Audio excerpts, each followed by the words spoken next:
Hello friends, and welcome to more Entitled People stories. We'll be checking out 3 stories today. In the first one, Karen declares war on her neighbors for cutting down their own tree on their own property. The second one is about an entitled sister-in-law that's mad because her dad's spending his own money because it's supposed to be her inheritance. And the last one is about a father and son thinking they deserve free food and drinks because they tipped the bartender $2. But wait, you have encountered Square Cat. If you subscribe to the channel, Square Cat will bless you with the ability to achieve the same level of squareness as him. This story's titled, Karen Declares War on My Parents for Cutting a Tree Down on Their Own Property. I'm a 25-year-old male. I've been living away from home ever since graduating from college. My parents both retired recently, and last summer they decided to use some of the money they'd saved up to finally build their dream retirement home in New Orleans, where they've been living for the past 10 years. I come from a very tight-knit family, so I still talk to my parents every week. And they were so excited when they said they'd already picked out the location where they wanted the house built. It was an empty lot in a nice neighborhood where a house had been demolished not long before, due to age. And the previous owner, who was pretty wealthy and owned numerous properties around the city, decided that the lot was worth more without the house on it. Anyway, my parents snapped it up as soon as it came on the market. But not long after the construction began, they realized that they were building their dream house right next door to the lair of a wild Karen. The trouble started when my parents had to cut down a large oak tree that sat in front of the lot. It was a real beauty too, one of those big southern live oaks. And although they didn't want to, they knew that they had to remove it because it was in the way. No one likes to cut down a big beautiful tree, and believe me, if there was a way to avoid doing it without impeding construction, my parents would have taken it. So they called a tree removal service, and the tree was soon gone. Well, a few days later, the tree had been cut down. My dad was on the property talking to some of the construction guys, and making sure everything was going smoothly. He was going back to his car when he saw a woman in her late 50s walk out of the house next door and head to her mailbox. My dad, let's call him John, is a pretty chill and laid-back guy who likes to be on good terms with everyone, so he walked over and introduced himself.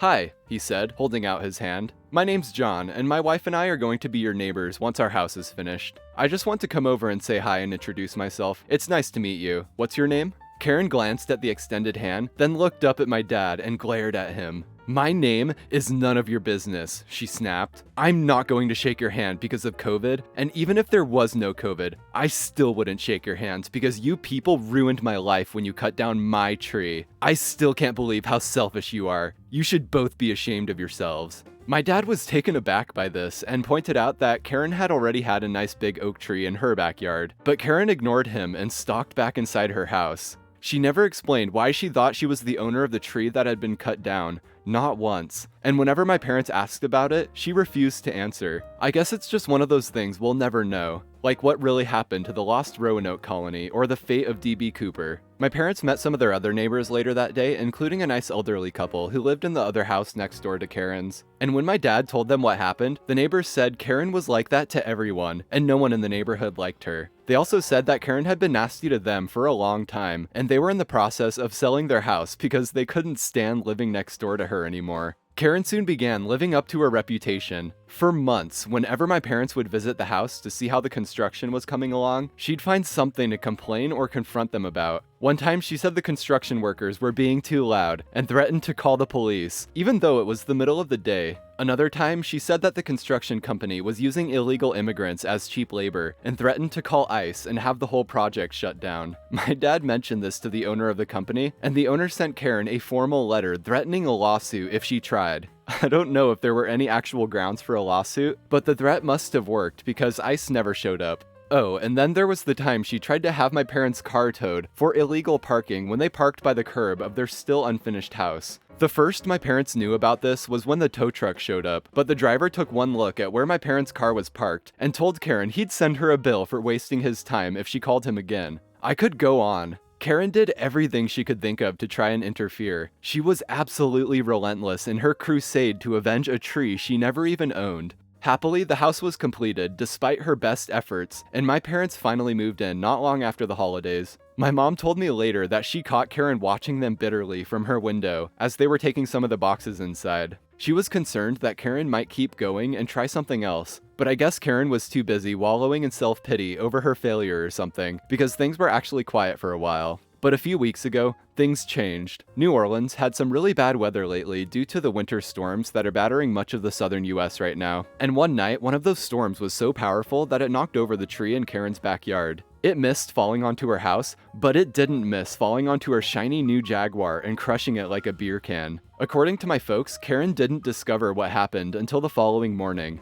When she came outside and saw the pile of scrap metal that used to be her car, she threw back her head and let out a primal scream like something out of The Exorcist. She had to pay a tree removal service to get rid of the tree, and then she had to pay for a tow truck to get rid of the car too, and then she had to get a rental car as well. Karen put her property up for sale and moved out not long afterward. Everyone in the neighborhood was glad to see her go, and my parents enjoyed watching her drive off into the sunset from the porch of their amazing new house.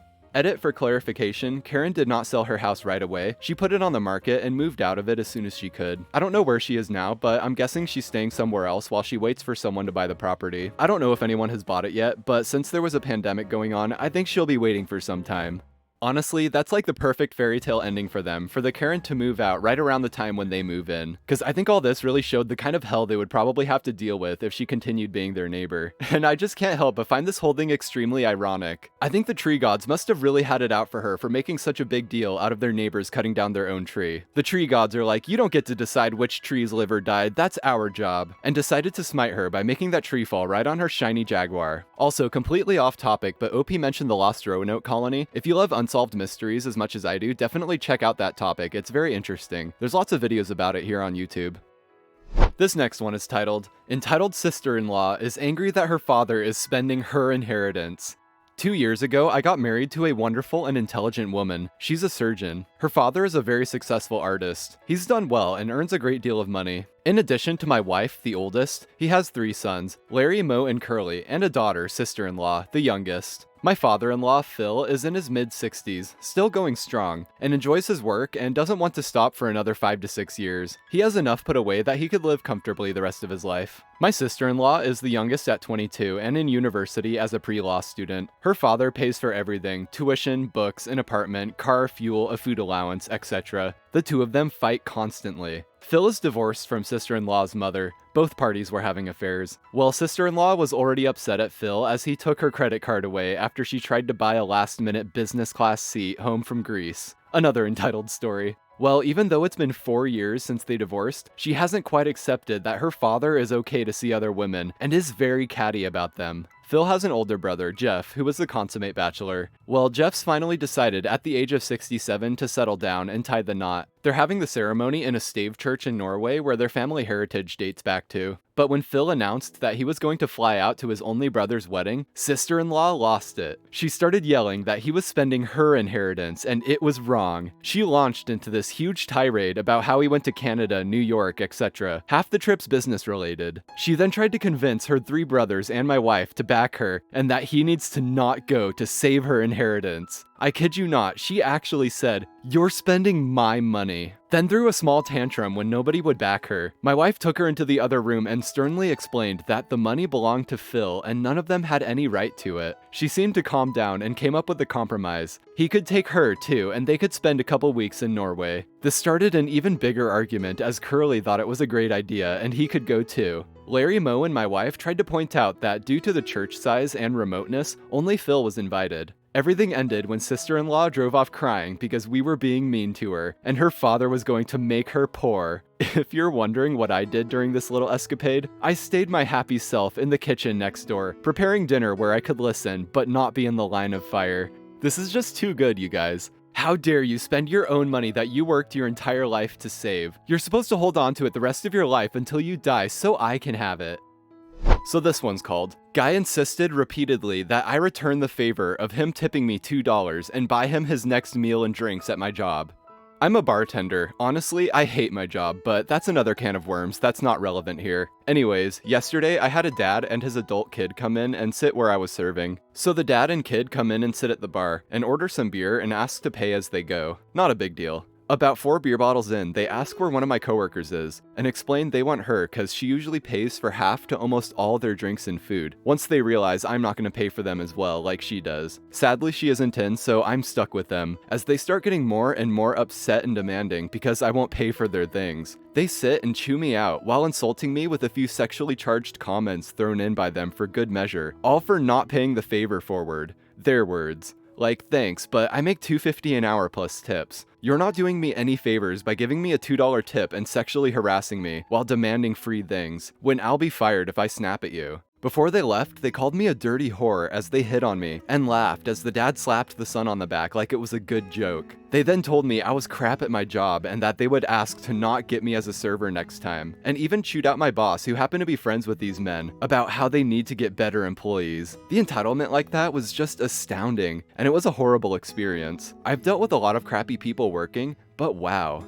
That is seriously pretty disgusting behavior, and they seem like they're so proud of it too. And not even to mention how dumb it is to tip someone $2 and automatically think, oh, now I get free food and drinks. Here's $2, now pay it forward by giving me free stuff with a value of way more than $2, while I sit here making sexually charged demeaning comments at you.